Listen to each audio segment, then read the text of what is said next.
Hey guys, how's it going, and welcome back to the channel for another VGC meta review. Now, it's been a while since I did one of these meta reviews. Now, I have been playing Pokemon Legends EA along with majority of the other Pokemon players, so I really doubt that everyone's been super focused on Regulation H, but there are still championship points, there's still travel awards and prizes to be earned.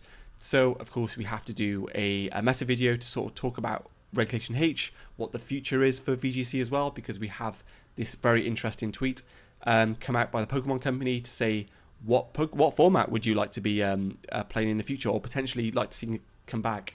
And of course, we have champions on the horizon. We have LAIC on the horizon as well, EUIC. And I'd like to ask you in the comments, what do you think will be the next regulation?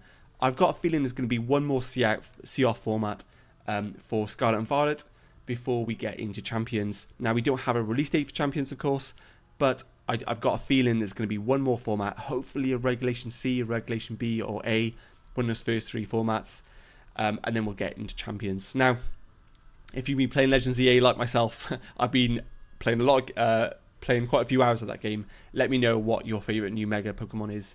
I did a brief introduction on the channel of what sort of Megas, how they look in VGC, so check that out. I've got another one planned on the horizon as well. And of course, I'm currently building my team for the ranked online battle mode. So if you want to see some gameplay of Legends EA, subscribe, like, all that good stuff. And we are in Regulation H at the moment, and we're coming towards the end of the format. So in about 10 days, 11 days or so, we should get the next format announced for VGC. Now, it's going to be really interesting to see where we're going to go. We've obviously been through the cycles. We've been through restricted formats. We've been through double restricted formats. We've gone back to restricted formats from previous years, previous formats, as we literally did last season. And now Regulation H is back again. So I'm going to be really intrigued to see what happens. They obviously did this post a couple of weeks ago, I believe, about 2 weeks ago, to ask the trainers, ask the players what regulation would they like to see back in Scarlet and Violet. Is this a hint to see what format they could introduce in the future? Now, the format does officially end for Reg H end of November. We don't know when champions are going to drop. I've got a feeling it's going to be probably May time, but it could be January.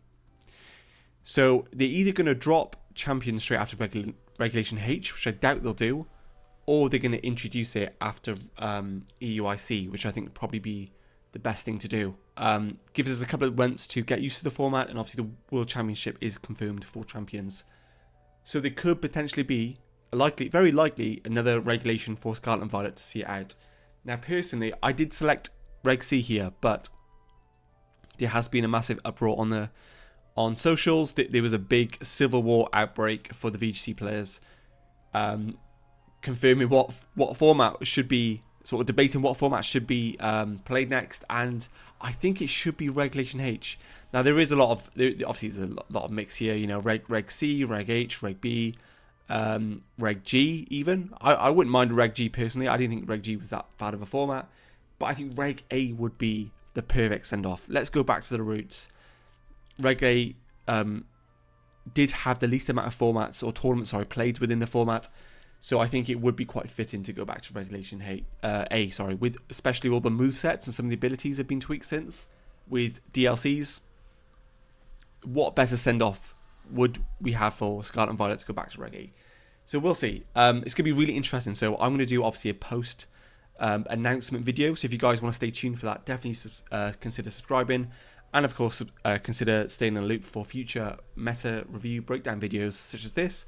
Now, all that said, I think we still have a format here with Regulation H.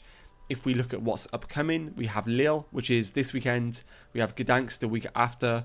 We still have Brisbane, Las Vegas as well, Buenos Aires, and we have LAIC as well as Stuttgart. So there's still quite a lot of Pokemon to be played between now and the end of Reg H.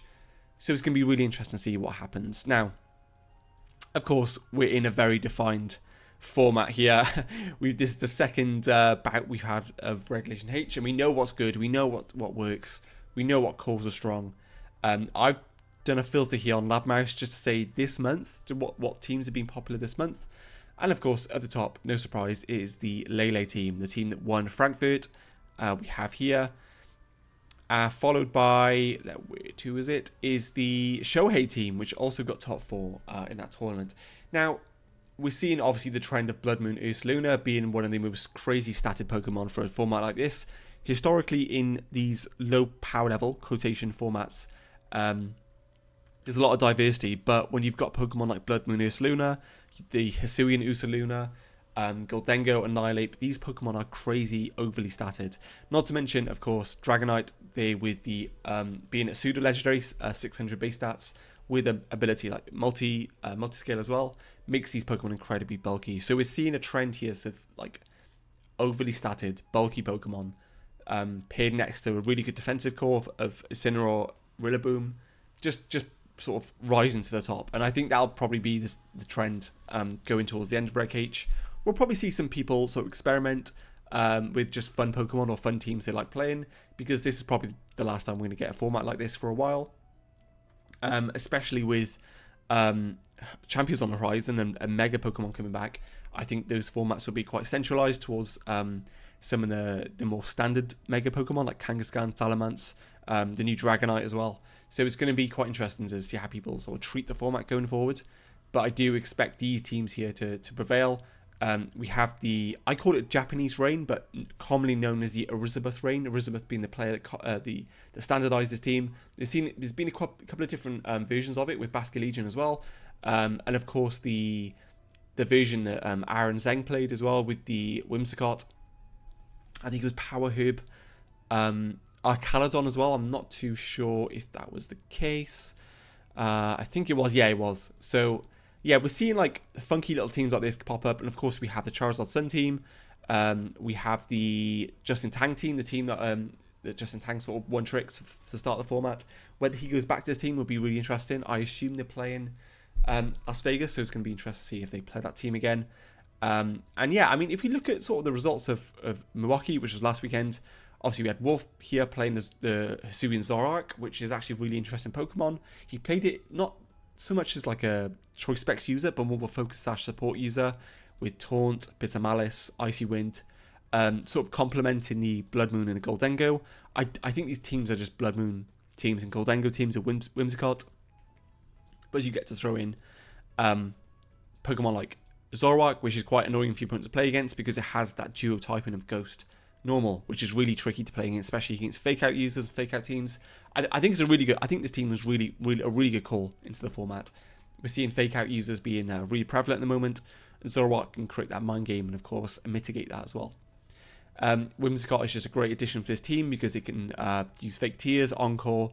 If your opponent plays a bit too safe and defensive to try and scout out what if your opponent led the Zoroark, you can punish with encore protects, encore fake outs. So yeah, just a really cool sort of team to sort of counter meta what's being popular at the moment. And of course we had in the final the fake out Yawn Mirror of Blood Moon Ursaluna, and this team is probably, I'm going to cut it really short, this team is probably the best team in the format. And if you want to play something confidently, and if you want to play something you know it's good, just play this team. And I don't, but at the same time I don't feel like everyone can play the whole fake out setup teams efficiently like everyone else. Some people prefer to play Trick Room, Hyper Offense, but these balanced teams are just like, they're too good right now. They're so good, especially with Blood Moon, Gholdengo. It is broken, and I think this is a team as well, the Annihilate Maxwell team, I think still proven to be very well positioned into the format. So again, it's going to be an interesting sort of couple of weeks. I expect majority of these teams to stay where they are. A lot less cooking, but cooking in the sense of people just bringing out stuff they want to see off the format with. So yeah, we're quite in a weird position, but I do expect an interesting see out to the format. Now, that's my brief overview of the meta right now. We're seeing a lot of the balanced teams prevail. We're seeing the weather teams prevail as well. And there's still a lot of Pokemon to be played. So let me know what tournaments you're planning to go to throughout the rest of the season. And let me know what teams you're potentially looking at to bring. Whether it's anything sort of funky that you're going to bring to any of these tournaments. We'll do a recap video as usual. And we'll also do some previews towards the next tournaments as well, if there's any interesting developments. Now, I will be sticking with these meta tournaments, especially towards the start of the new format. but if we don't see any interesting developments, I probably won't do one, but I will be covering some Legends EA in future videos as well. So with all that said, like, subscribe, all that good stuff, and we'll see you in the next video.